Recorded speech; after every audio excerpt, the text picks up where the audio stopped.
Es en el oído interno. En el oído medio.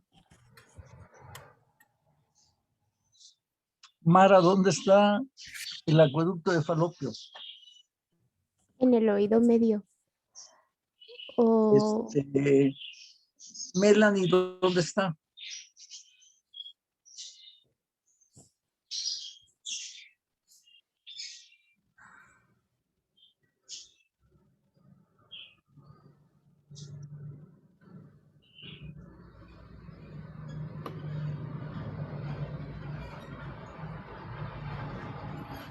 doctor, pues el acueducto de Falopio, pues es que me confundí, pensé que había dicho la trompa de Eustaquio, pero el acueducto de Falopio, ¿Está? pues sería en el espesor del peñasco, ¿no? O sea, porque Claro, va a recorrer el acueducto de Falopio está en el peñasco. Las trompas de Falopio, en excavación pélvica. bueno, ok. ¿Y la trompa de Eustaquio? Pues en el oído medio. Bueno, ok. Ahí se abren el oído medio. Bueno, correcto. Digo, Sí. pues, sí, no, digo, ¿cómo te diré? Mira, la verdad es que si dices la trompa de los ovarios, pues, ni quien se dude, y el conducto del facial, ni quien lo dude. Pero cuando ya se usa el nombre propio, pues sí se puede dar lugar a confusiones, ¿verdad? Pero pues hay que estar pendiente de eso. Sí, Ok, sí, perdón. bueno, Bueno, decía que los anexos del oído medio va a ser entonces las cavidades mastoideas por una parte y el conducto de Eustaquio que va a comunicar con la faringe. Y pues estas cavidades mastoideas y en la caja del tímpano se van a comunicar por medio del conducto tímpano-mastoideo o adictus ad antrum. Bueno, estas cavidades mastoideas van a estar situadas en el espesor de la apófisis mastoides, que pues ya vimos que está situada en la parte posterior y abajo del conducto auditivo externo y de la caja del tímpano. Y pues en esta parte va a estar rodeadas estas cavidades, o también llamadas células mastoideas, por una capa de tejido óseo. Estas cavidades van a ser numerosas y también variables de tamaño, depende del individuo. Ahorita vamos a ver cómo se llaman, dependiendo si tiene más neumáticas o diploicas. Bueno, para su estudio primero se estudia el conducto tímpano-mastoideo, que es el adictus ad antrum, y por otra parte, pues ya las cavidades mastoideas propiamente dichas. Este adictus ad antrum es un conducto de forma prismático-triangular. Aquí lo tenemos que nos marca. Esta es una vista, por así decirlo, vista por delante, de frente, pues.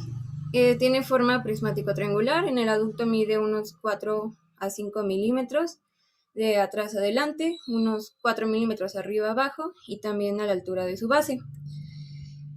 Esta pues es una vista de la pared interna. Y bueno, entonces su pared superior o techo es una laminita ósea que es prolongación posterior del tegmen tympani. Está colocado entonces a la misma nivel de este. También presenta la continuación de la fisura petroescamosa superior y pues como tal separa la cavidad del aditus de la porción del piso medio de la base del cráneo. También pues tiene una pared infero-interna y una infero-externa, entonces está compuesta por 3 paredes. La infero-interna pues presenta un relieve convexo que corresponde al canal semicircular externo, que está marcado aquí con el número 4, de aquí. Esa sería su descripción. En cuanto a la cara infero-externa, esta pues está en relación con superficie del temporal y también con las cavidades neumáticas y proyectado sobre el temporal presenta pues una forma cuadrilátera de 4 a 5 milímetros de largo por 5 de altura. Es este de aquí. Bueno, entonces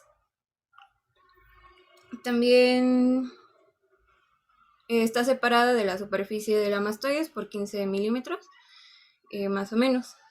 Y en el ángulo de unión que presenta pues entonces la cara interna de la inferoexterna está en relación por delante con el segundo codo del acueducto de Falopio, ahora sí, y el nervio facial, pues que lo recorre. También presenta un orificio anterior y un orificio posterior. El orificio anterior se va a abrir en la porción más alta de la parte posterior de la caja del tímpano, y en la parte inferoexterna va a presentar una pequeña muesca que se articula con la extremidad posterior de la rama horizontal del yunque. Es esta, miren, inferoexterna. Y pues en el orificio posterior va a comunicar pues en la porción más alta del antromastoideo.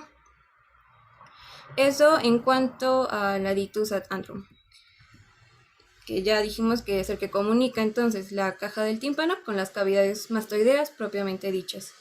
Estas cavidades mastoideas,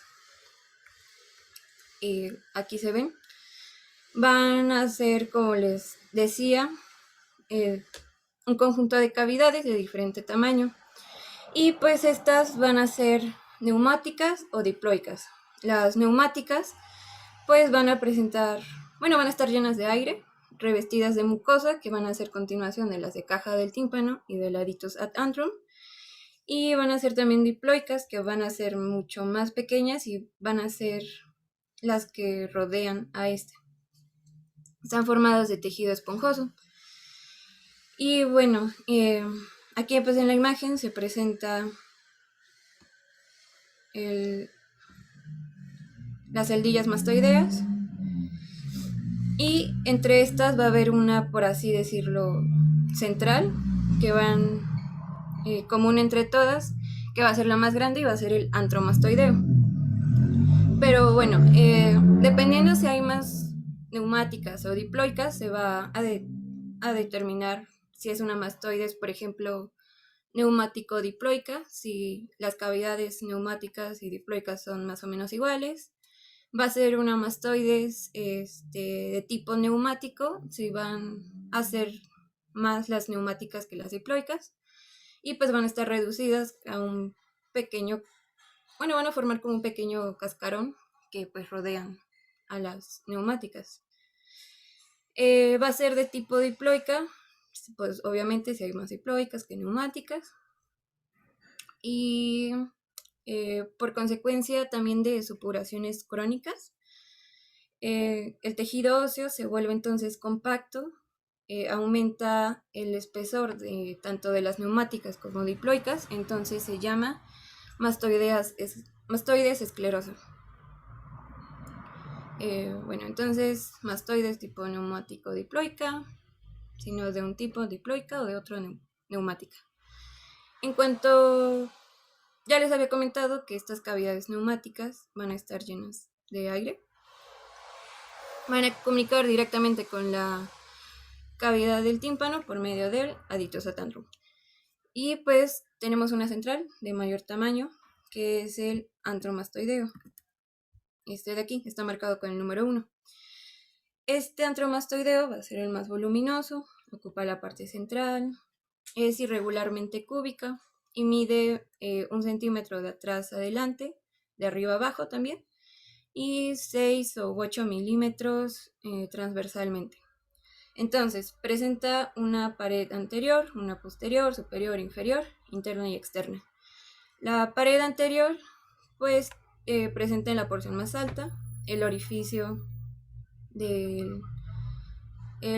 posterior del conducto del tímpano mastoideo, Debajo se relaciona con la tercera porción del acueducto de Falopio, que está marcado aquí entonces con el número 6, por debajo del relieve del canal semicircular externo. También entonces tiene una pared posterior, pues esta simplemente está en relación con las células mastoideas posteriores, y por dentro se va a relacionar entonces con el seno lateral. Aquí pues tenemos como una proyección lateral del entonces pues la parte descendente del seno lateral. También tiene una pared superior que pues está al mismo plano que el techo de laditos y por lo tanto de la caja del tímpano. Es una delgada lámina ósea, separa el antro de la caja craneal y pues en la parte posterior presenta la parte posterior de la fisura petroescamosa superior.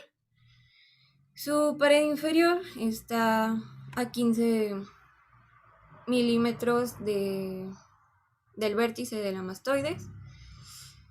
La pared interna, que es la que podemos ver en esta imagen, está en relación con células mastoides, pero más pequeñas y escasas. Y aquí va a partir un conducto, que es el petromastoideo. Este va a terminar en la fosa subarcuata, que va a estar situada en la cara posterior superior del peñasco. También se relaciona con la parte posterior de la porción descendente del seno lateral. Y pues esto mencionaba que va a ser variable según la amplitud del antro o la profundidad del canal, debido a la trepanación. Que pues supongo que esto ya no es muy utilizable el día de hoy, doctor. ¿O sí? Pero Sí, claro, sí sigue siendo útil. Claro que hay cosas, hay técnicas radiológicas que te dan todas esas relaciones en vivo prácticamente, así como si tú le tomas una radiografía de cráneo a una gente, pues ves los huesos del cráneo, ves el esqueleto, pero no ves el encéfalo, y en cambio si le tomas una tomografía computada, bueno, pues ya vas a ver los hemisferios cerebrales y vas a ver el cerebelo y vas a ver el tálamo y mucho. Y si tomas una resonancia magnética, bueno, pues entonces ves muchísimos más detalles. Si tomas una radiografía por emisión de positrones, ¿verdad?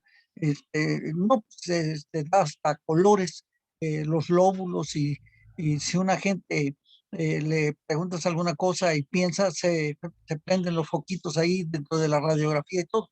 Es decir, hay cosas muchísimo, muy avanzadas, pero es obvio que las relaciones tienen que seguirse sabiendo dónde están, porque pues aunque lo veas en la imagen, si no tienes la idea de que a 1,5 centímetros está de la punta del mastoides, está la parte inferior de estas cavidades, de este lantomastoideo, bueno, pues entonces no te dicen nada las imágenes.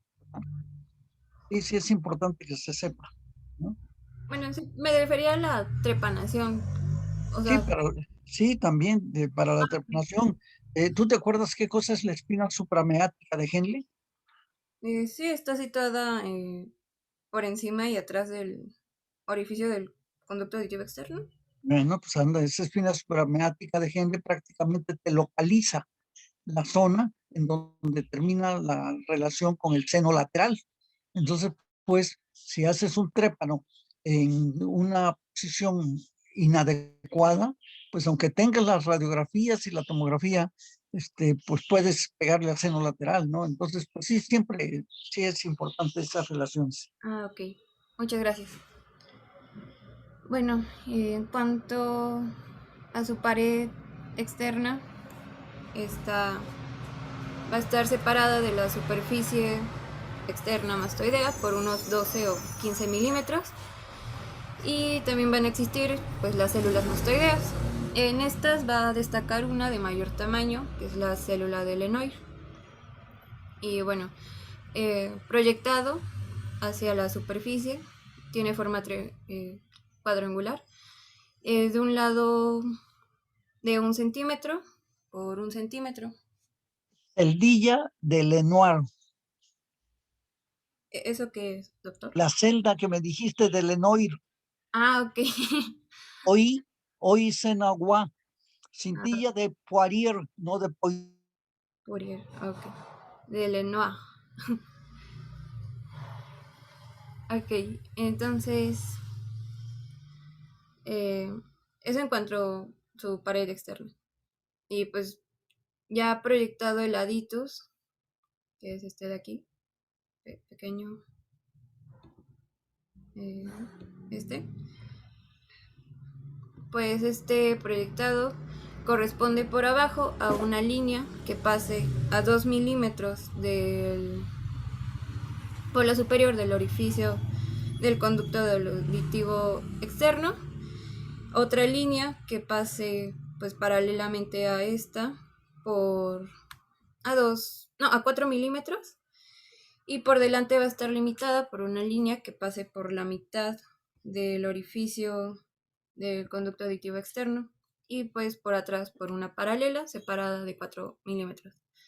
Ocurre casi lo mismo con la proyección del antromastoideo. Este va a estar limitado arriba por una prolongación de la línea superior del aditus, pero por 10 milímetros más. Y por abajo igual una línea paralela, pero esta dista entonces 1 centímetro. Por delante va a ser una línea... Pues nos perdimos aquí ahorita del audio, pero ya, ok, bueno. Bueno, pues nada más no que... vamos. Ajá, bueno, entonces una línea paralela a la superior, que es extensión de la superior del aditus, pero por 10 milímetros más, y pues paralela abajo por 1 centímetro entre ellas. Y pues lo mismo ocurre con una línea vertical que pase por el borde posterior del conducto del auditivo externo y atrás ¿Conducto qué? del orificio del conducto auditivo externo.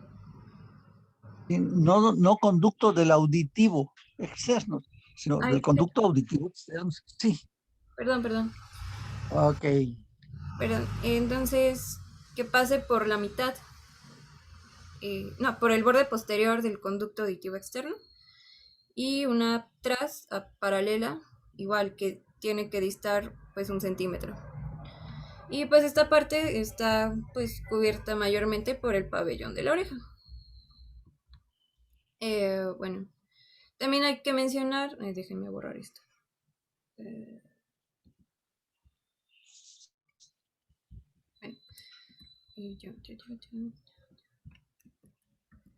También hay que mencionar que en el espesor van a haber más células neumáticas, pero más pequeñas, que van a rodear al antro y van a ser más numerosas y van a ser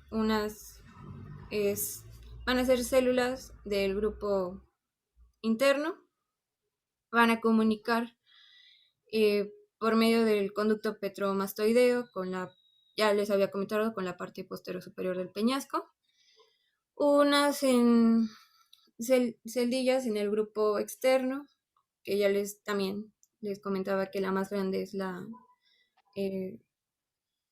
célula de Lenoir. Bien. Entonces, y pues en la parte posterior otro grupo que se relaciona con el canal entonces del seno lateral. Oye, Pamela. Mande. ¿Cómo se llama la cintilla de segundo orden que existe en el ventrículo derecho por donde corre la rama derecha del haz de Higgs? De Poirier. Poirier. Ándale. Ok, ya. 1, 2, 3, 1, 2, 3, 4, 5, 6, 7, 8, 9, 10. Debería dar clases de francés, doctor.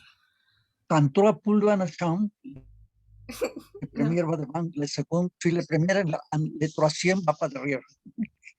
¡Ay, Doc! Ancha se, doabat chase, doabat chase, Samson. Esperas en cosas buenas. Ok. Bueno, entonces presenta Todo, también. ¿Mande? todo bien. Très Sí. bien. Très bien. Merci beaucoup. ¿Cómo se dice Avant. todo bien en francés? ¿Mandé? ¿Cómo se dice todo bien en francés? Très bien. Ah, ok. Très Très bien. bien. Así es. Comment s'appelez-vous? ¿Cómo se llama usted? Comment s'appelez-vous? Ah, Yo m'appelle como mon père. Yo me llamo como mi padre. Et ton père, comment s'appelle-t-il? ¿Y cómo se llama él? Él s'appelle como moi. Él se llama como yo. bueno. Comment s'appelez-vous? Yo m'appelle como mon père. A ton père, comment s'appelle-t-il? Él s'appelle como moi. Decía mi abuelo, dice, todo lo que necesitas para hablar francés es echarte una papa caliente en la boca y empiezas a hablar en francés. Mi abuelo hablaba francés y hablaba inglés, ¿verdad? Uy, qué genial. Y yo hablo tarahumara, tolteca y chichimeca. Bueno, ok, síguelo. Bueno, pues prácticamente va a presentar grupo de celdillas en la parte interna, externa, posterior, anterior. Y en la inferior pues constituye un grupo que está situado en la punta de que corresponde al vértice de la apófisis mastoides. En cuanto al revestimiento mucoso, pues mencionar que es continuación de la que reviste de la caja del tímpano, es una mucosa delgada, adherente al hueso. Eh, en cuanto a las cavidades diploicas, pues estas van a estar situadas en la periferia. eh, en la periferia van a ser mucho más pequeñas, eh, cubiertas pues de tejido compacto y van a estar pues eh, no, pues nada más eso. Sí, son pequeñas y pues rodean a las neumáticas. En cuanto ya para terminar, en cuanto a sus arterias, eh, para las células mastoideas proceden de la estilomastoidea y meningia media. Las venas, no encontré una imagen de eso porque realmente no hay muchas, pero bueno, se las menciono. Entonces las arterias proceden de la estilomastoidea y de la meningia media. Las venas van a desembocar en el seno petroso superior y también lateral. Los linfáticos, pues estos, al igual que la caja del tímpano, son mal conocidos, pero puede ser que se confunden con estos y entonces van a producir ramas aferentes hacia los ganglios parotidios profundos, retrofaringios y mastoideos. Y pues el nervio va a ser el sensitivo por medio del nervio de Jacobson y simpáticos de los plexos vegetativos periarteriales. Y ya eso sería todo. Muchas gracias. Bueno,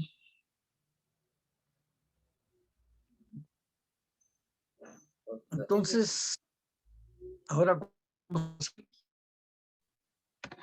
al oído interno. Sí, ya. Bueno, no sé, mis compañeros. Y ya el oído interno.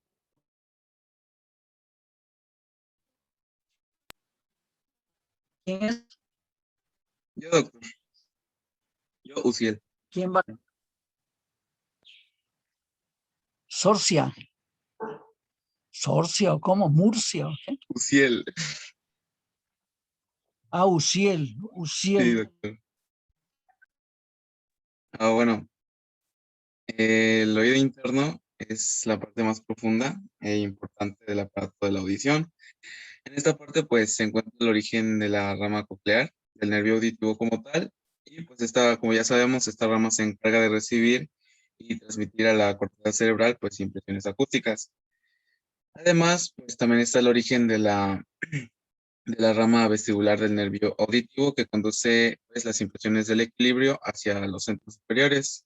Pues, correspondería al sentido eh, estático o de equilibrio.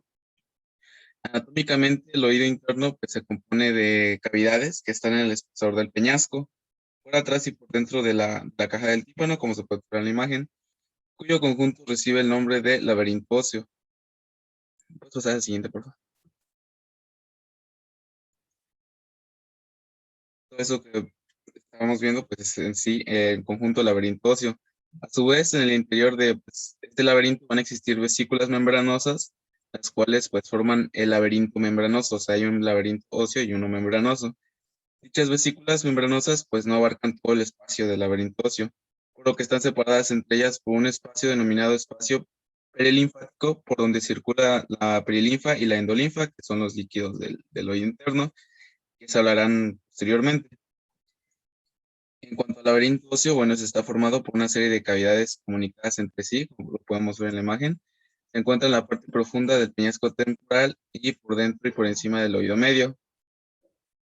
La cubierta ósea que forma las paredes del laberinto es llamada cápsula laberíntica. En cuanto a las cavidades, pues sería el vestíbulo, que es el del centro, es el hueco central que comunica con todas las cavidades que hay. Los conductos semicirculares que están por encima, por fuera y por detrás del vestíbulo, y el caracol que está por delante del vestíbulo. Y pues tiene importantes relaciones con el conducto auditivo interno. Siguiente, por favor. En cuanto al vestíbulo óseo, pues esta es una cavidad de forma ovoidea, alargada y aplanada, está por dentro y por detrás de la caja del tímpano. Hacia afuera pues estaría proyectada o correspondería al cuadrante posterior superior de la pared interna de la caja del tímpano. Mide de 6 a 7 milímetros de longitud, 4 milímetros de anchura y 5 o 6 de manera vertical. Para su estudio pues vamos a dividirla en 6 paredes: externa, interna, superior, inferior, anterior y posterior. Siguiente, por favor. En cuanto a la pared externa, pues esta está formada por una lámina ósea delgada. Esta separa la cavidad de la caja situada por fuera del vestíbulo, colocada por dentro. En esta cara se encuentra la ventana oval, con su borde inferior rectilíneo y su borde superior curvo. Mide 3 milímetros de longitud y 1.5 de alto. Y está ocupada por la platina del estribo y su ligamento anular. Hacia atrás y por debajo de la ventana oval va a estar la ventana redonda, la cual pues, comunica la caja del tímpano con la parte más inferior de la cavidad del vestíbulo, donde se inicia la rampa timpánica del caracol. En cuanto a la pared interna, bueno, esta pared la separa del fondo del conducto auditivo interno, está por dentro de él, y al nivel de su parte media se aprecia una cresta horizontal y que por su parte posterior se bifurca en dos ramas divergentes, una superior y otra inferior. Esta cresta pues, es llamada la cresta del vestíbulo. Su extremidad anterior recibe el nombre de pirámide. Dicha cresta se separa dos porciones que van a estar deprimidas en forma de fosa, como lo podemos ver en la imagen. La inferior, que es la más amplia, la más grande, está hasta abajo, recibe el nombre de fosita hemisférica, o también me parece que en otros libros la mencionan como fosita saccular, porque aloja el sáculo.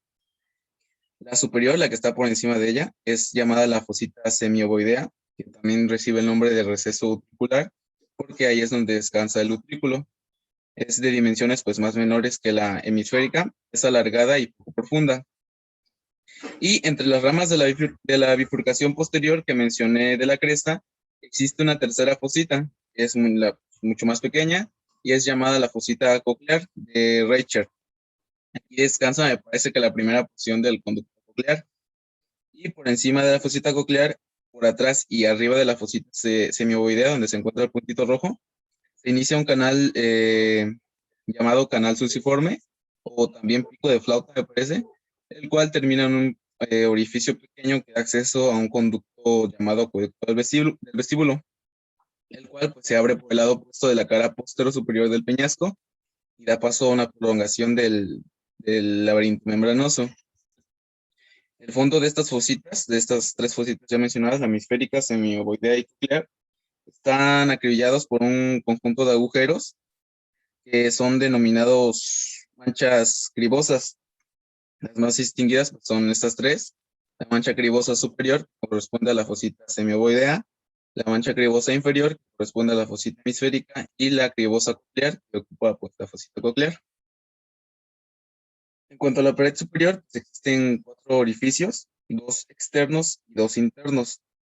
El anterior externo es el orificio ampular del conducto semicircular externo. Cuando veamos los conductos semicirculares, pues vamos a saber por qué se le llama orificio ampular y no ampular. El orificio posterior externo es el orificio no ampular del conducto semicircular externo. Por otro lado, pues el orificio anterior interno corresponde a la extremidad ampular del conducto semicircular superior, y el posterior interno u orificio no ampular, y comunica los dos conductos semicirculares, tanto superior como posterior. En cuanto a la pared inferior, pues es un surco que comunica hacia adelante con el orificio vestibular del caracol y hacia atrás con la ventana redonda. En cuanto a su posición interna, pues corresponde a una delgada lámina ósea que va hacia afuera y que por delante se continúa con la lámina del espiral del caracol. Veamos en la imagen. En la parte externa se encuentra otra lámina que es horizontal, más estrecha que la opuesta, y se denomina lámina espiral secundaria.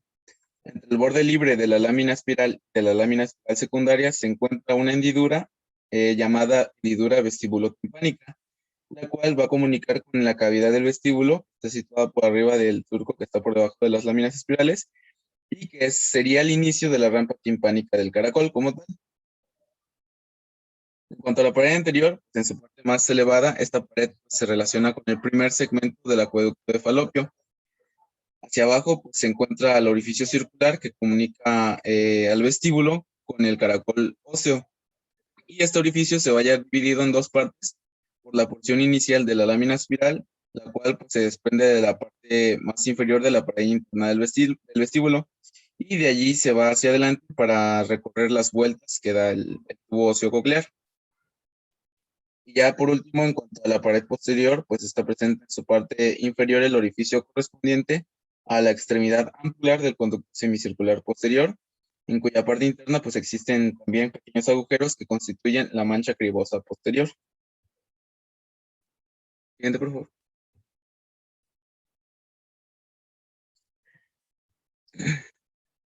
Siguiente. Bueno, en cuanto a los canales semicirculares, estos son un total de 3. El conducto semicircular externo, el conducto semicircular superior, que ahí puse un letrerito, y el conducto semicircular posterior, que está hasta abajo. Estas pues, son cavidades en forma de tubo y dobladas a manera de herradura, como podemos observar. Nacen y terminan en las paredes del vestíbulo después de recorrer un pequeño trayecto en el espesor del peñasco. De sus 2 extremidades, una va a ser del mismo tamaño que el resto del conducto, mientras que la otra va a formar una dilatación que es llamada ampolla de los conductos semicirculares. El orificio de esta extremidad dilatada también es llamado orificio ampular, mientras que el otro es el orificio no ampular de los conductos semicirculares, lo que les comenté hace rato. A los conductos superior y posterior, antes de desembocar en la pared superior del vestíbulo, unen sus 2 extremidades, como podemos ver detrás del conducto semicircular externo. Unen sus dos extremidades no ampulares, de tal manera que pues, desembocan por el mismo orificio en el techo del vestíbulo. Por otra parte, sus extremidades ampulares son pues, independientes entre sí, así como su orificio ampular y el no ampular del conducto semicircular externo. Los conductos están ligeramente aplanados en sentido perpendicular y miden de 1.5 a 2 milímetros de diámetro. El más grueso pues, es el conducto semicircular externo y el más delgado es el superior.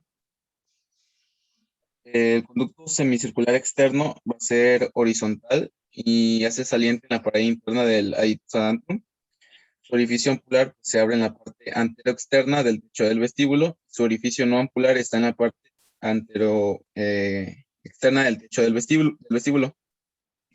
En cuanto al conducto semicircular superior, es vertical y transversal, es perpendicular al eje del peñasco y determina la formación de la eminencia arcuata en la cara anterosuperior del peñasco y por detrás y por dentro del tegmen tímpani.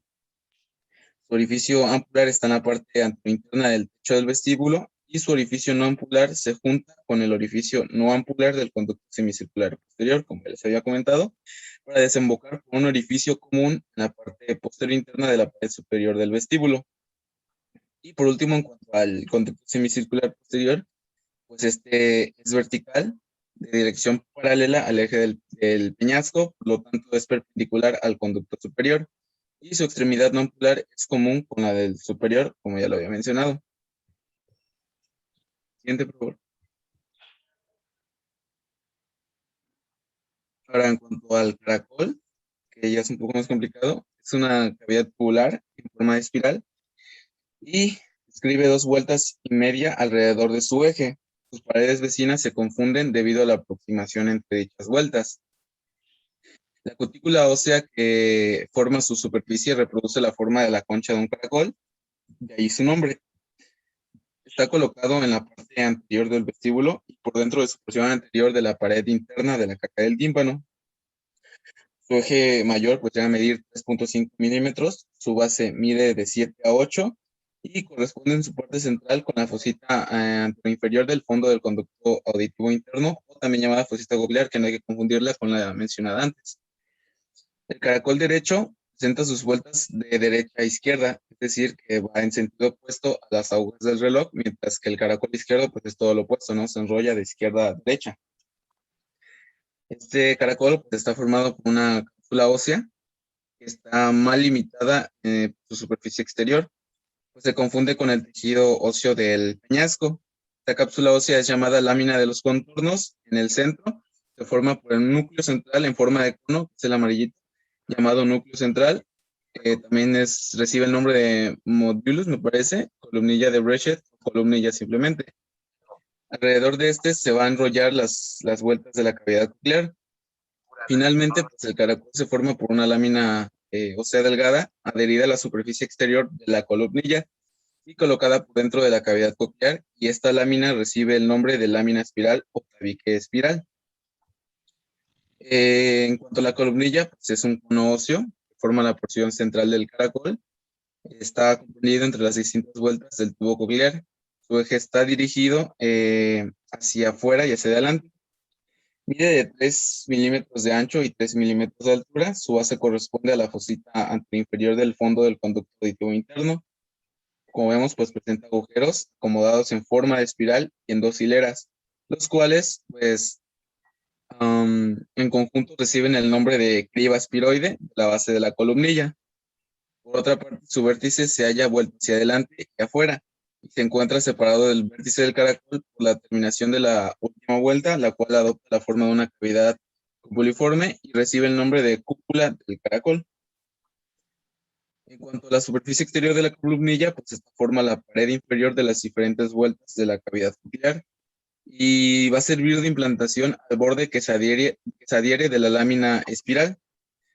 La base pues presenta, como ya dije, la criba espiroide, y cada uno de los orificios son un punto de entrada de conductos muy delgados que van hacia la superficie exterior y que posteriormente cambian su dirección para ir hacia el borde adherente de la lámina espiral. En el lugar donde cada uno de estos conductos cambia dirección, hay partes de los conductos que se van a dilatar, por lo que los conductillos se comunican por medio de otro conducto en forma de espiral que sigue prácticamente las mismas vueltas que el tubo coclear. Estos van a recibir el nombre de conducto espiral de Rochendahl, me parece, y este es el lugar donde se aloja el ganglio de Corti o ganglio espiral. En cuanto a la lámina de los contornos, pues esta corresponde a la cutícula ósea que limita las paredes del tubo del caracol. ¿Puedes pasar al siguiente, por favor? La lámina de los contornos sería la que está de color azul en la imagen. Su superficie interna pues se confunde con la cara externa de la columnilla. Por su parte exterior se va a confundir con el tejido óseo del peñasco y recibe el nombre de cápsula del caracol. Su segmento inicial se desprende del orificio circular que se encuentra en la parte inferior de la pared anterior, perdón, del vestíbulo, y en su porción final termina formando la cápsula del caracol. En cuanto a la lámina espiral de rojo, es una laminilla ósea que es delgada, inicia en la pared interna del piso del vestíbulo como tal, y después va hacia adelante, se introduce por el orificio vestibular del caracol y se adhiere a la pared interna de la lámina de los contornos en toda la extensión de las 2,5 vueltas de la cavidad coclear. En cuanto a su borde externo, pues este va a ser libre, se separa del esqueleto de la pared exterior de la lámina de los contornos por un espacio que es continuación de la hendidura vestibulotimpánica. Esta lámina está recorrida, su borde adherente a su borde libre por conductillos delgados, que son continuación del conducto espiral de Rosendahl, por donde pasan ramificaciones del nervio coclear. Ya en su parte final, pues a nivel de la cúpula del caracol, la lámina va a formar un gancho que es llamado pico o rostrum, y el borde de este pico y la lámina de los contornos y el vértice de la columnilla van a delimitar un orificio con el nombre de helicotrema. Esta va a ser la única comunicación que existe en estado fresco entre las dos rampas vestibular y timpánica. En cuanto, esta lámina espiral va a dividir de manera incompleta cada una de las vueltas del caracol en dos partes. Una posterior, que sería la rampa timpánica como tal, y otra anterior corresponde a la rampa vestibular. La primera, la rampa timpánica, va a recibir ese nombre debido a que, pues, al nivel del piso del vestíbulo, con la caja del tímpano, va a comunicar la caja del tímpano a través de la ventana redonda. Y por otro lado, la rampa vestibular, pues, va a empezar en el orificio vestibular del caracol. En la primera vuelta del caracol, la rampa timpánica va a ser más grande que la vestibular. En la segunda vuelta, pues van a estar como a la par, son del mismo calibre. Y en la tercera vuelta, pues la vestibular va a ser mayor que la timpánica. Ambas rampas, pues comunican entre sí por el espacio que separa el borde libre de la lámina espiral de la pared posterior de la lámina de los contornos. Sin embargo, en estado fresco, no sé bien a qué se refiere eso, el caracol membranoso viene a llenar, pues, dicho espacio, por lo que ambas rampas solo se comunican por medio del helicotrema. Y ya para finalizar, pues en la porción inicial de la rampa timpánica, cerca de la ventana redonda, va a existir un conducto que es conocido como el acueducto del caracol, el cual va hacia abajo y afuera para abrirse en el vértice de la fosita petrosa. Pues da paso a un conducto de desagüe de la circulación linfática y va a recibir el nombre de acueducto del caracol, y a la vena, pues también del mismo nombre. Y eso sería, pues, todo lo referente a la parte del oído interno, pero de manera ósea. No sé si tengan alguna duda. Oye, Melanie, ¿Sí? ¿Mande? ¿qué es eso de en estado fresco? Me dijo este hombre, no sé qué cosa es eso, no entiendo. ¿Qué es? ¿En una persona viva? Claro, un esqueleto óseo en el oído interno, cráneo, pues obviamente de un cráneo de estudio de medicina, pues es un lógico, porque claro, si lo haces ¿verdad? Abres el peñasco, abres el caracol, y vas a encontrar lo mismo que encuentras en el cadáver, pero revestido de una mucosa, y eso es lo que se destruye, lo que desaparece cuando la persona fallece. Entonces, ya en estado fresco, en estado fresco encuentras el vestíbulo y el utrículo y el sáculo y todo membranos, pero no es un cráneo fresco, eso ya tiempo atrás, ¿verdad? Entonces, estudiamos primero la porción ósea, porque esa es la que se ve todo. Podríamos casi decir, el caracol membranoso no es más que la porción interna del caracol óseo. Y estas cosas. Pero del conducto del nervio vestibular, el ganglio de Scarpa, en el utrículo, el sáculo y el vestíbulo, y ya, porque pues sí, me he dicho una descripción muy amplia de estas zonas, pero realmente creo que se lo han o no lo han- Doctor, se está trabando mucho su audio. en la- ni siquiera participé porque me habla de todo, pero no es que me fui a en las escaleras, a ver si por ahí eh, yo tampoco.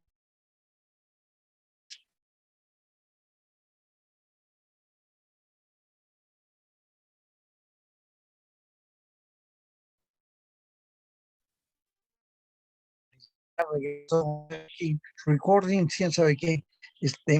Sí, sí, realmente lo que les iba yo a decir es que el caracol membranoso, el oído interno membranoso, no es más que el recubrimiento y las formaciones propias de la formación de los nervios coclear y vestibular, ¿verdad? ¿Qué es el oligotrema, Melanie?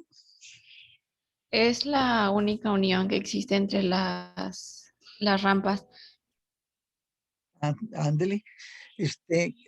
Mara, ¿qué es la lámina de los contornos? Pues es la que va a enrollarse ay, se me fue el nombre del conito ese. La columela. Ajá, Entonces, ¿qué cosa es la lámina espiral? la lámina espiral también se va a enrollar, pero esa como que va a estar colocada en la parte interna y va a dividir en dos rampas, en la rampa vestibular y en la rampa timpánica. ¿Tú qué dices, Leslie?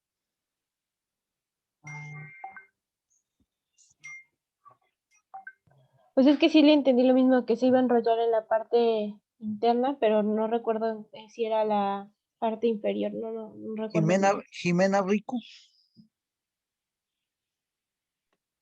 No, pues yo entendí lo mismo. Está adherida por uno de sus bordes a la superficie exterior de la columnilla, ¿no? A ver, ¿quién? La lámina espiral. Ah, es Naomi la que habla. Yo creí que Jimena. A ver, Jimena. Ah, pues yo decía lo mismo que Mara y que Leslie, pero entonces no es así. Bueno, a ver, entonces dime cuál es la lámina espiral y cuál es la lámina de los contornos.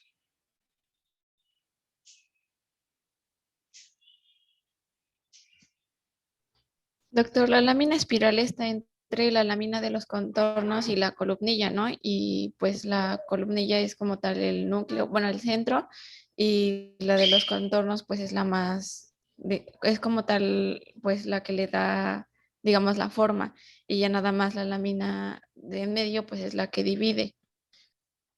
Mira, te lo voy a regalar, Melanie, porque eres cuatita. Mira, eh, voy a quitar la imagen para que no se me vaya el audio, porque así estoy medio ciego, pero si lo dejo ahora estoy ciego y sordo, y mudo. Mira, tú tienes, yo he visto en algunos talleres de hilados y tejidos y eso, hay hay unos carretes de hilo que son como cónicos. ¿Se han visto esos carretes grandes, así como de 20 centímetros, cónicos?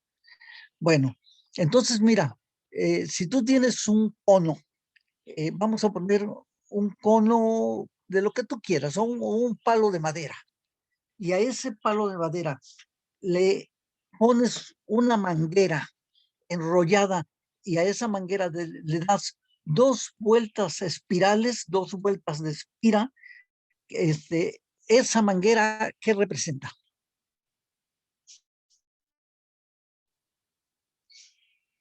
Esa La es, lámina de los Pues contornos, ¿no? no, no, sería la espiral. esa manguera es la lámina espiral, esa es la lámina espiral, ¿verdad? Que no se debería de llamar lámina, sino el tubo espiral. ¿verdad? Porque es un tubo. Y ese tubo espiral va a estar, tú a esa manguera le encuentras o le pones una división, ¿verdad? Para que la hagas en dos partes, una superior y una inferior, ¿verdad?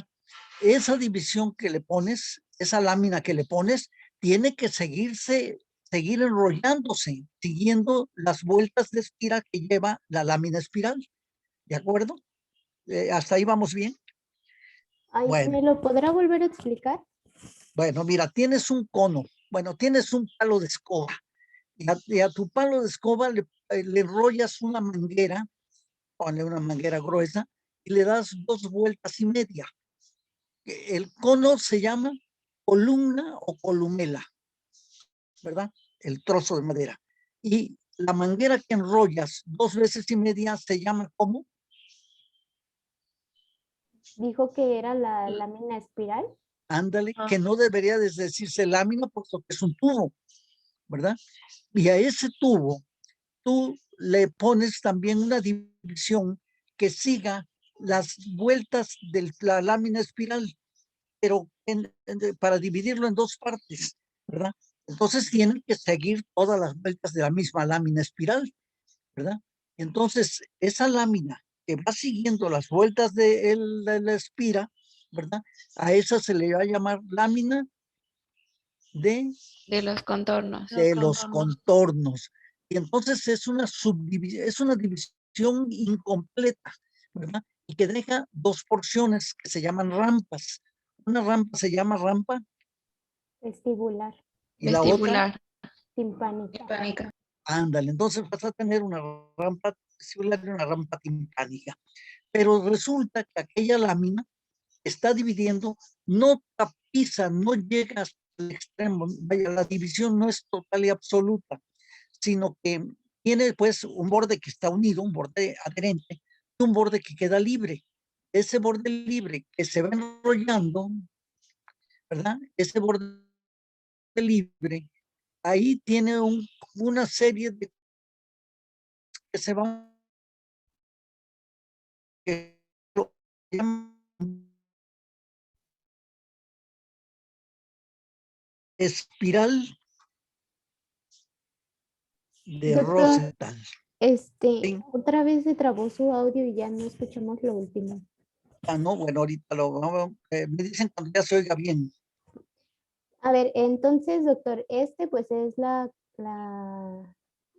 columnilla. La columnilla, Ajá, ándale. entonces sería la lámina espiral. La lámina espiral que se enrolla en la Ah, columna, sí. ujú. Y Ahora, esa es una lámina que va a separar en dos mitades a la lámina espiral, que se van a llamar rampas, y vestibular y coclear. esta Pero sería la esa lámina de los contornos. de los contornos. Pero la lámina de los contornos no divide al 100% al tubo, sino que lo divide, ¿verdad? Llega, pero no hasta el extremo. Tiene pues un borde adherente que está pegado a la lámina espiral y un borde que queda, digamos, libre, ¿verdad?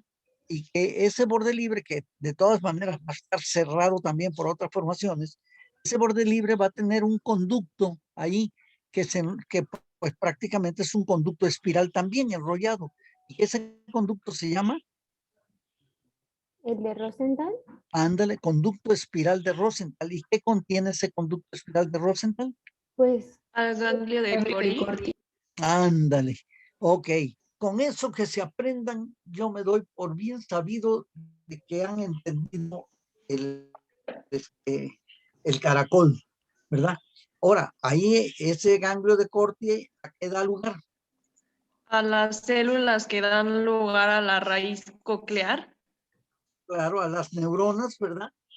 Que van a formar el nervio coclear, que es el ramo, pues, periférico de esta neurona, que van a ser los axones.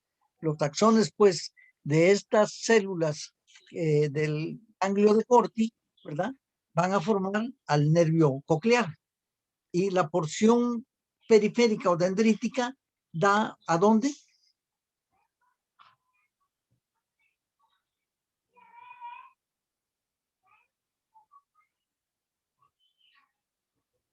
¿A dónde dará? ¿De dónde tomará las impresiones el ganglio de Corti? Las conduce por el ya llamado nervio coclear y va a dar periféricamente, pues, ¿a dónde?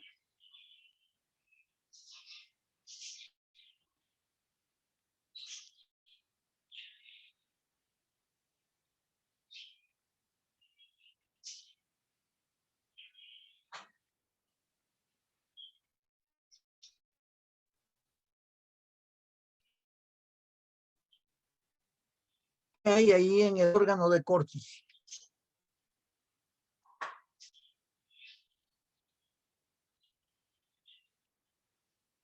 Doctor, el órgano de Corti está formado por células, ¿no? Que, Sí, bueno, no sé si más adelante lo vayan a explicar, pero pues básicamente primero son dos células alargadas que forman sus pilares sí, y pues entre ellas se queda un túnel y ya dependiendo si va hacia adentro o hacia afuera se forman las células eran ciliadas internas y externas.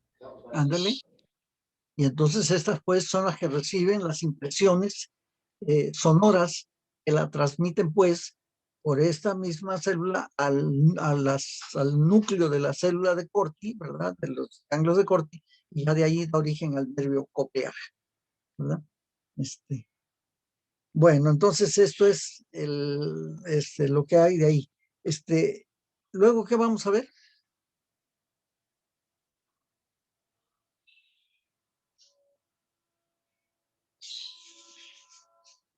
Seguiría el ¿Alguien va conducto auditivo interno. a ver el conducto auditivo interno? ¿Quién nos los va a decir?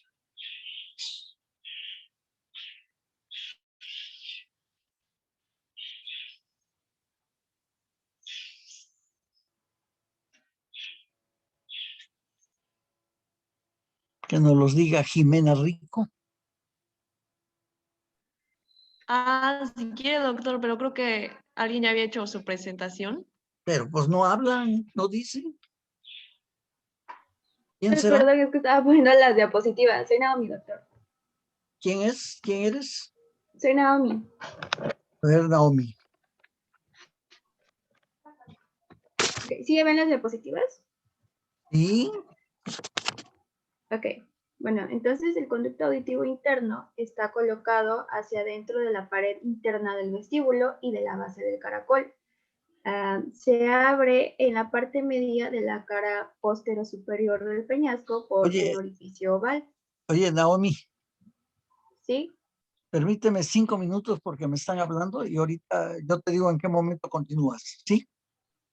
Ok, doctor.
ver si ya mejora la transmisión. Sí, doctor, creo que ya se le escucha mucho mejor. Ah, bueno. Fui a pedirle ahí a los demás que no lo usen el internet y resulta que nadie lo estaba usando. Está como yo, también le pedí a todos que lo dejaran de usar. Bueno, ok, por favor, Naomi. Ok. Así hice en mi examen de ayer.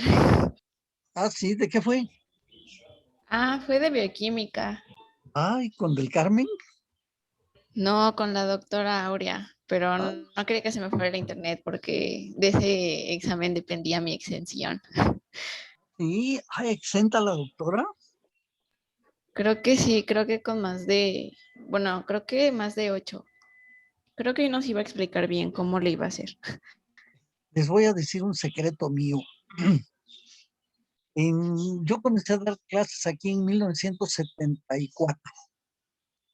Que fue cuando se inauguró la escuela y comencé a dar anatomía en el primer año, en el primer día de clases de la Facultad de Medicina, yo la di, ¿verdad?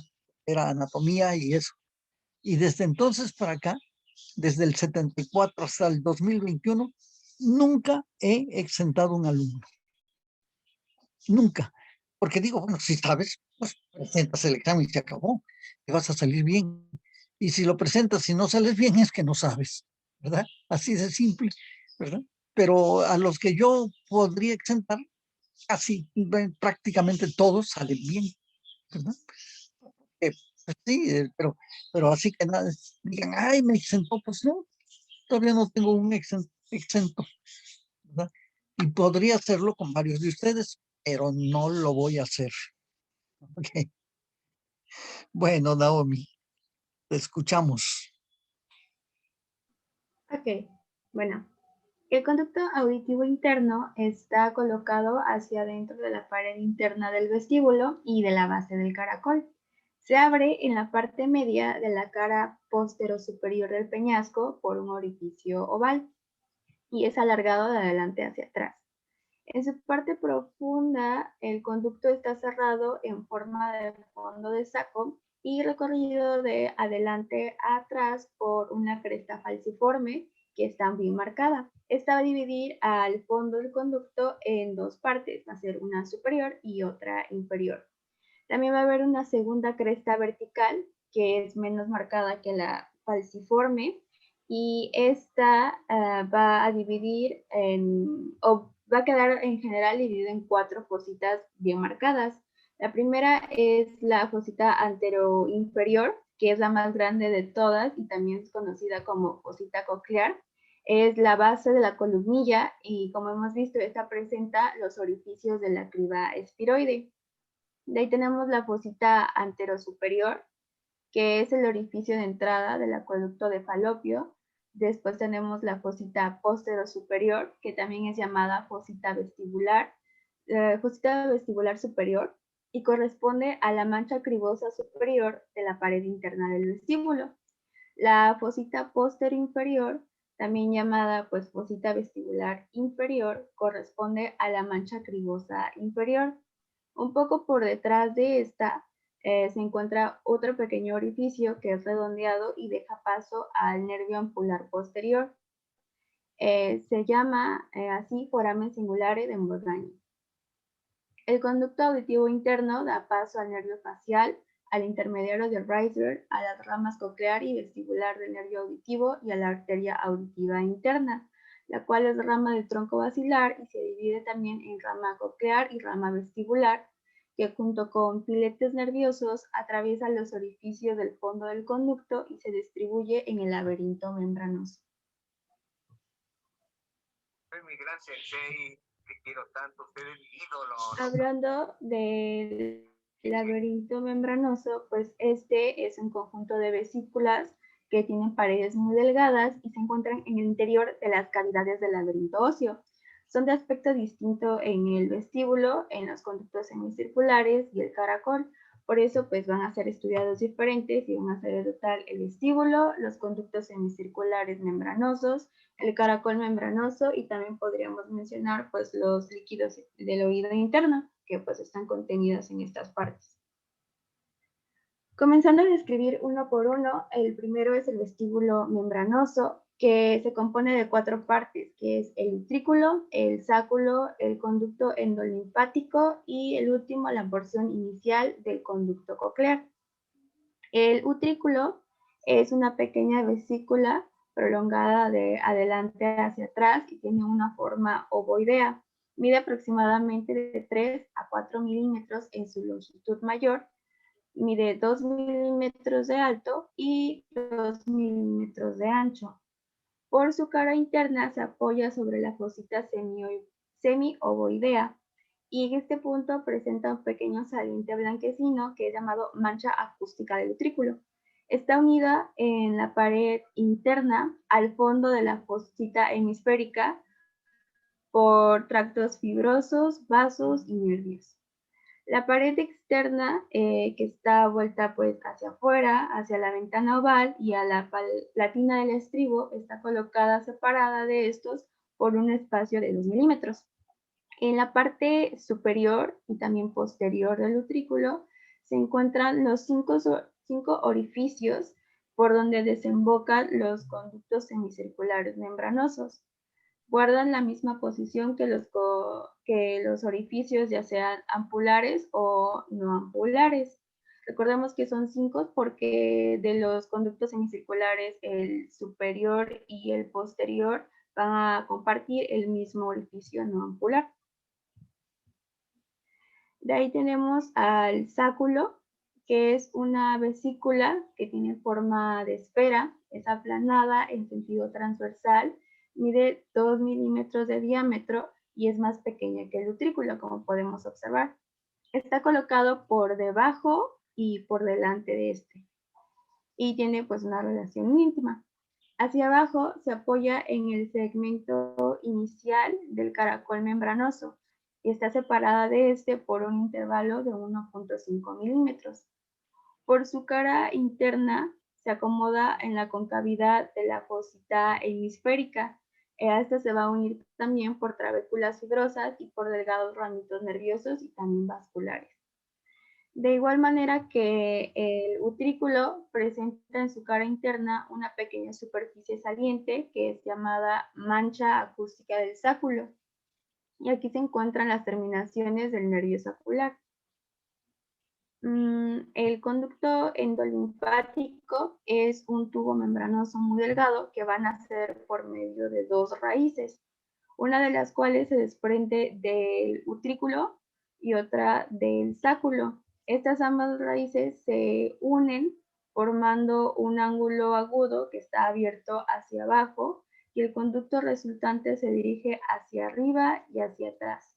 Se apoya en el canal sulciforme de la pared interna del vestíbulo y penetra luego por el acueducto del vestíbulo y lo recorre en su totalidad y termina en un pequeño abultamiento cerrado en fondo de saco al nivel de la cara posterior superior del peñasco, inmediatamente por debajo de la almohadilla madre. Ahora, la porción inicial del conducto coclear. El caracol membranoso empieza por una extremidad cerrada en fondo de saco, en la parte más inferior del vestíbulo, precisamente al nivel de la hendidura vestíbulo timpánica. Está por detrás de su origen y tiene un pequeño conducto ascendente que se abre en la cavidad del sáculo, y esta es llamado canalis reuniens de Jensen o canal de Jensen simplemente.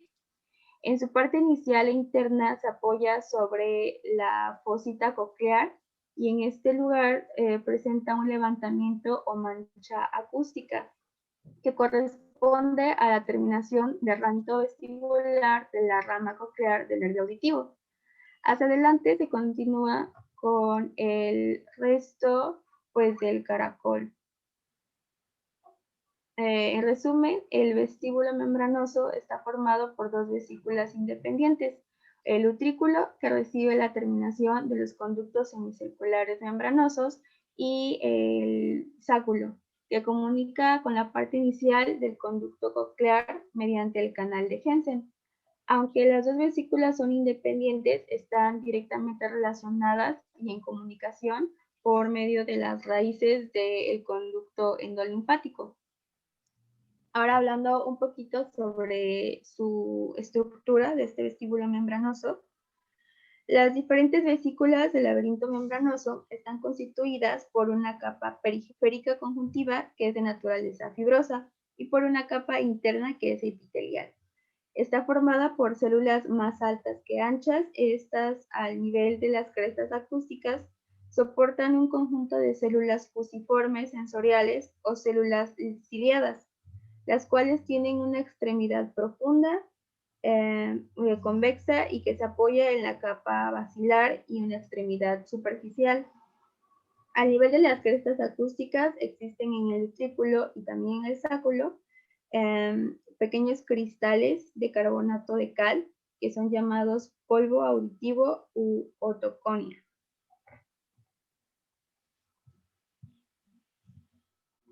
El siguiente a describir son los conductos semicirculares membranosos. Estos son como los conductos óseos de los cuales están colocados por dentro. También van a ser 3 y se distinguen pues el externo, el superior y el posterior. Tienen las mismas dimensiones longitudinales de los conductos óseos, pero son mucho más estrechos o delgados que estos, ya que apenas ocupan la cuarta o quinta parte del calibre de los conductos óseos. Se aplican a la parte convexa del conductillo que los contiene y siguen en su misma dirección. Están unidos a la pared vecina por tejido conjuntivo denso y a las otras paredes por un sistema de trabéculas conjuntivas que circunscriben espacios más o menos grandes, lo que le da a la superficie del corte de un conducto semicircular un aspecto más o menos areolar. Cada uno de los conductos semicirculares pues nace y termina en el utrículo por 2 orificios, uno de los cuales pues es de la extremidad ampular y por lo tanto se llama orificio ampular, y la otra pues que contiene el mismo calibre que el resto del tubo, que es la extremidad no ampular y por lo tanto el orificio no ampular. Al nivel de la parte inferior de la ampolla de cada conducto semicircular existe una cresta falciforme dispuesta perpendicularmente a la superficie de la ampolla. Estas crestas son denominadas crestas acústicas de los conductos semicirculares membranosos, y en estos se encuentran como las manchas acústicas del utrículo y del sáculo, las llamadas células basales, las células de sostén y también células ciliadas, con las terminaciones de las ramas ampulares del nervio vestibular. Ahora, hablando del caracol membranoso, pues es un conducto de forma prismático-triangular. Está colocado en el interior del tubo óseo coclear, en el espacio que separa el borde libre de la lámina espiral y de la pared externa de la lámina de los contornos. Completando de esta manera la separación entre las dos rampas, que pues como recordamos es la vestibular y la timpánica. El caracol membranoso, designado también con el nombre de conducto coclear, se origina en la parte inferior de la cavidad del vestíbulo, por una extremidad cerrada en fondo de saco y un poco después se une al sáculo por el pequeño canal de Hensen. La porción inicial del conducto coclear forma parte del vestíbulo membranoso con el cual ha sido descrita, que está ocupando la hendidura vestibular. Inmediatamente después de su origen, el conducto coclear se dirige hacia adelante y penetra al orificio vestibular del caracol. Se continúa por el interior de la cavidad coclear dando vueltas, tanto como ella, que como recordamos son 2 vueltas y media, y va a terminar a la parte que corresponde a la cúpula por una pequeña extremidad que contribuye a formar junto con el pico de la lámina espiral el orificio llamado helicotrema. Este es el único punto por el cual se comunican estas dos rampas, que es la vestibular y la timpánica. El calibre del conducto coclear membranoso es mucho menor que el del caracol óseo, ya que representa una quinta o sexta parte. En un corte perpendicular a su longitud mayor, este parece de forma triangular y limitado por 3 paredes. Tenemos a la pared externa, que es un verdadero engrosamiento del periósteo que reviste la superficie interna de la lámina de los contornos y se llama ligamento espiral. La pared inferior, que es resistente, está prolongada hasta el ligamento espiral, el borde libre de la lámina espiral ósea, y tiene el nombre de membrana basilar. La última, que es la pared superior, esta está vuelta hacia la rampa vestibular y está separada de la cavidad del caracol membranoso. Esta tiene el nombre de membrana de Reisner. Estas 3 paredes limitan la cavidad del caracol membranoso y son de naturaleza conjuntiva. Van a estar revestidas por una capa epitelial formada por una sola hilera de células cúbicas.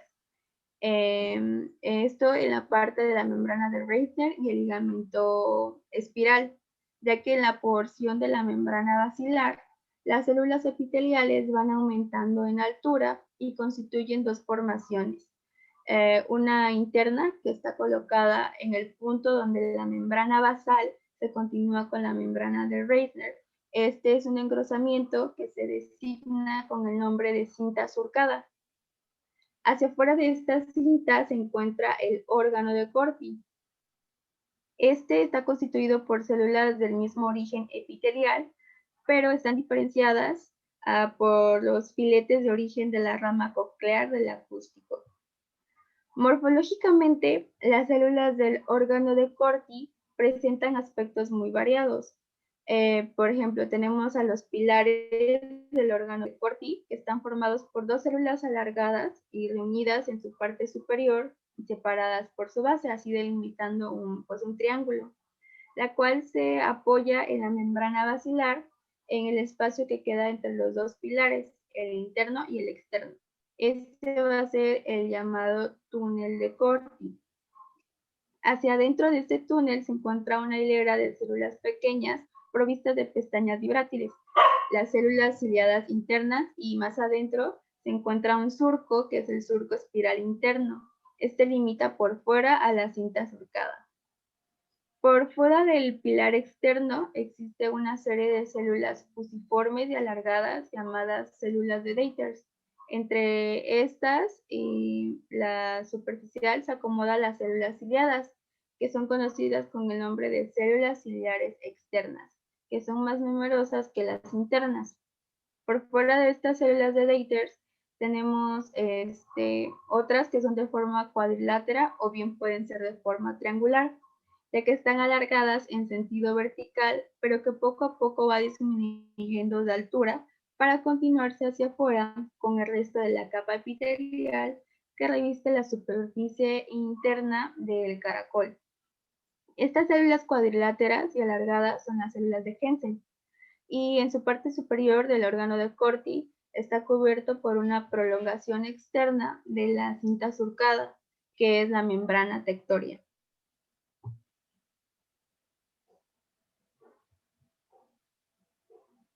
Ok, ahora pasando a los líquidos del oído interno. Pues las vesículas del laberinto membranoso están llenas de un líquido especial, que es llamado endolimfa o bien humor de Valsalva. Es un líquido completamente incoloro en los adultos, tiene una consistencia similar al del agua, tiene sabor salado y una reacción alcalina. Circula en el interior de las cavidades laberínticas por el sistema de comunicaciones que existe entre ellas, ya que, por ejemplo, de los conductos semicirculares membranosos desemboca en el utrículo. Después comunican indirectamente con el sáculo por medio de el canal o conducto endolinfático a través de sus 2 ramas. A su vez, la endolinfa del sáculo penetra por el canal de Hensen hasta el interior del conducto coclear. De esta manera, el más pequeño cambio de presión de la endolinfa se transmite hacia el interior de todas las vesículas laberínticas. A nivel de las crestas y manchas acústicas, se encuentra la endolinfa con creaciones calcáreas, que forma el polvo auditivo. Y aquí podemos ver cómo en la imagen se diferencia en color blanco, pues el recorrido o donde está contenido el líquido endolímpico o el humor de Valsalva. Los espacios comprendidos entre la superficie exterior del laberinto membranoso y las paredes del laberinto óseo reciben el nombre de espacios perilinfáticos y están llenos por un líquido análogo al de la endolinfa, que pues es llamado perilinfa o humor de escarpa. Los espacios perilinfáticos representan la mayor parte de la cavidad de los conductos semicirculares óseos y están divididos por una serie de trabéculas que unen la superficie exterior de los conductos semicirculares membranosos con las paredes óseas. En el caracol, los espacios perilinfáticos están constituidos por dos ramas, que es la vestibular y la timpánica. Estas se continúan una con otra a nivel del helicotrema y son espacios libres, ya que no están tabicados como los conductos semicirculares. Todos los espacios perilinfáticos comunican entre sí y se encuentran cerrados a nivel de la cara externa del vestíbulo en las ventanas oval y redonda, por la platina del estribo y el ligamento anular y el tímpano. Las más pequeñas vibraciones del líquido perilinfático se transmite a sus distintas porciones, como pues lo es en la endolinfa. Estos dos líquidos son distintos tanto por su origen embriológico como por sus caracteres físicos y químicos, ya que sus funciones pues también son distintas y anatómicamente, a pesar de estar pues vecinos unos de los otros, no se comunican nunca, ya que la membrana que los separa pues es impermeable. La perilinfa es de origen mesodérmico y deriva de la transudación dialítica del líquido cefalorraquídeo a través de los espacios subaracnoideos que penetran en el conducto auditivo interno y en el conducto del caracol, y tal vez también en parte de los capilares perilinfáticos. El líquido es rico en proteínas y en sodio, pero es pobre en potasio. En cambio, la endolinfa es de origen ectodérmico y participa de la función sensorial y también resulta de la secreción y no de la transudación, como lo es en el líquido de la perilinfa. Nace en la estría vascular del canal coclear y su cantidad regula la tensión de los espacios endolinfáticos. Se reabsorbe por los capilares venosos que rodean el saco endolinfático y tiene 10 veces menos sodio, pero a comparación del otro tiene 30 veces más potasio. Los estudios farmacológicos han demostrado que el potasio tiene un papel preponderante con la excitabilidad de la fibra nerviosa y la viscosidad de la endolinfa. Mantiene la cohesión físico-química, ya que es un líquido funcional sensible de las ondas de movimiento, es maleable a los flagelos y guarda el equilibrio de las posiciones. Y aquí, pues, para mencionar lo de los vasos del oído interno, no se me olvidó poner una imagen, pero los puedo mencionar. En cuanto... ¿Sí? Es que ya acabó la clase. Ok. ¿Listo?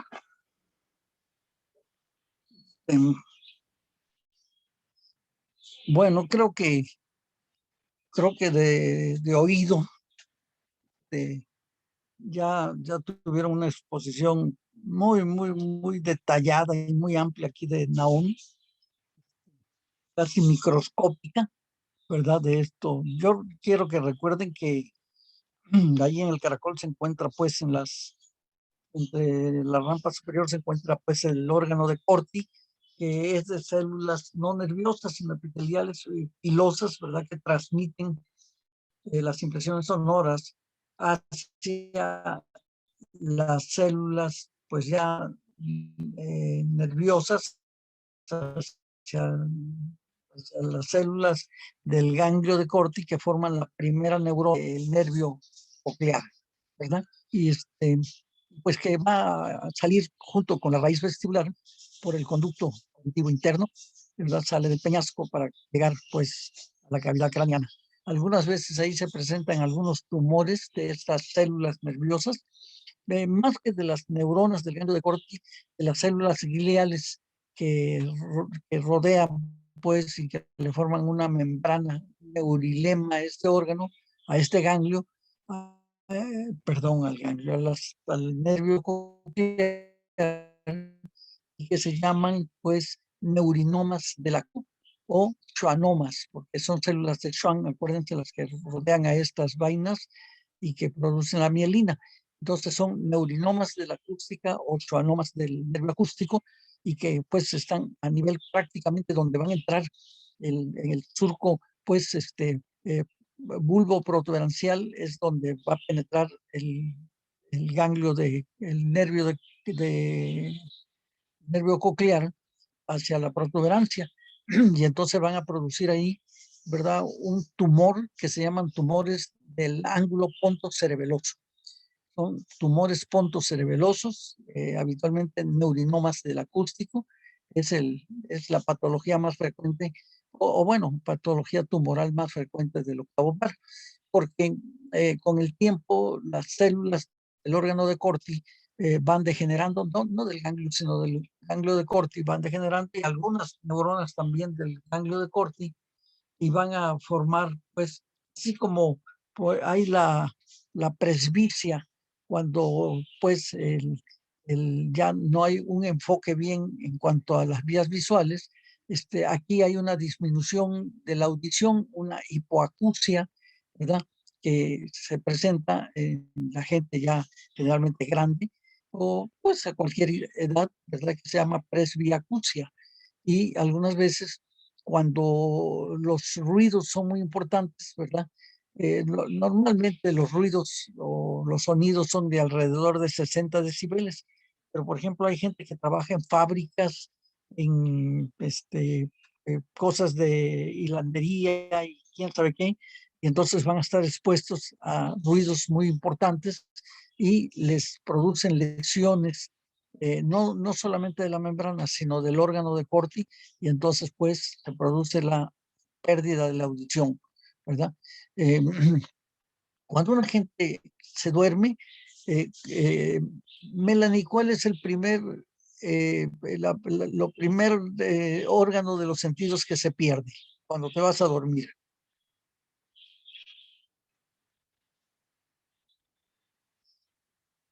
La vista. La vista, claro, se te cierran los ojos, entonces pues se pierde la vista. Luego, muchas veces el